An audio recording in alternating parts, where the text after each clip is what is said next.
Assalomu alaykum. Cobalt mashinasi kelgan, laboy almashtirib berishimiz kerak. Mana bu yerda yorug'lari bor. Xullas, недавно o'zi laboy almashtirganlar, ko'p bo'lmagan. Almashtirib berishganda bu salon qismida ko'pchilikka aytamiz, sifatsiz ustanovkalar ham bor desa ishonishmaydi. Patologlarini kesib yirtib tashlashgan. Bu patologda kesilgan.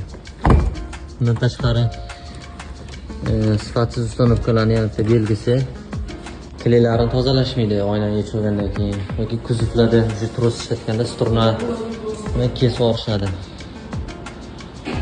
Shu har doim sifatli ustanovkani tanlash kerak, arzonni emas.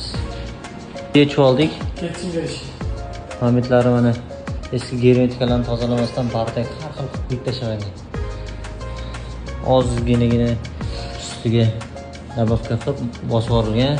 Egalari aytibdilar, suv ham o'tib yurgan bular bo'lgan. Avvalgi yangilar bo'yda idealni qilib sifatli qo'yib beramiz. Bunga sirasi tomizlashlarni ham berdik. Ikkita yonli eshiklarini tomizlashda bo'ladi. Idealni tozalab oldik. Germetikasini qo'yib beryapmiz. Uni ham bitta